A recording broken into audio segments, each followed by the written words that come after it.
At this hour in Minneapolis, police say an officer who was pursuing a suspected robber was shot in the line of duty overnight. That officer is expected to be okay. Now, this video, just released from the PD, shows the 7-year veteran of the MPD who was shot being released from North Memorial Hospital early this morning, about 1:30 in the morning. Kent Erdahl is live this morning outside police precinct in North Minneapolis. Kent, can you take us through what played out overnight? Yeah, I can, Chris. And we're here at the 4th precinct because this is where that officer was working out of last night. We were told that he was in an unmarked car trying to follow a vehicle that had fled police earlier and had also been suspected in relation to a robbery and fleeing Brooklyn Park police the night before.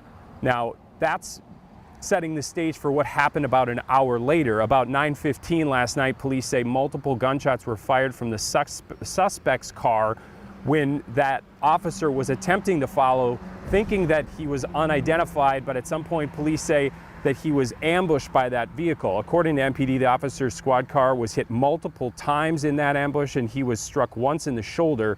He then reportedly drove to Weber and Fremont, where other officers met him and rushed him to the hospital. Shortly after, police say they spotted the suspect's car and tried to stop it near 35th Avenue and Emerson, but the driver took off again. After another chase, police say the suspect crashed into an unoccupied parked car on 21st Avenue and Upton. Police say 4 people in the car were arrested, 2 adult males, 1 adult female, and 1 juvenile male.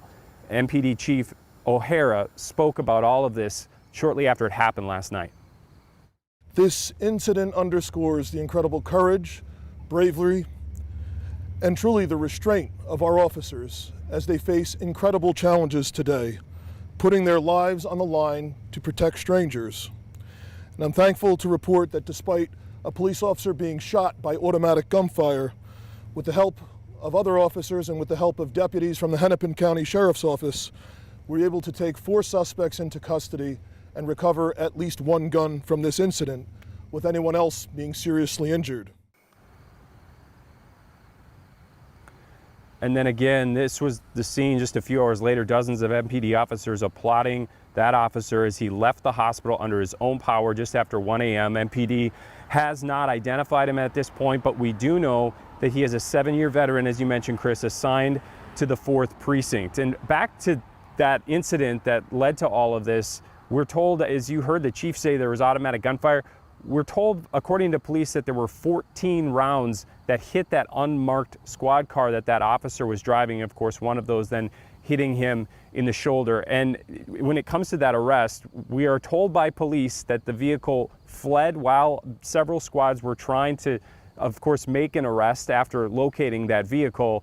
And the drivers, we're told, did run. There were arrests, as you mentioned. There were no serious injuries, we're told. There was one person who was apparently bit by a canine, a police canine, but otherwise everyone else was treated and released from the hospital. Chris. Yeah, I didn't realize until just now that it was automatic gunfire, which is a whole different ballgame when it comes to danger for police. Anybody in the way of that gun, that's a whole different scenario. So, wow, that officer must feel lucky this morning, I'll tell you what, and thank you for their bravery. And I think the chief is right. They're lucky that other folks didn't get hurt in that incident. Thank you, Kent. We'll check back in with you later, okay?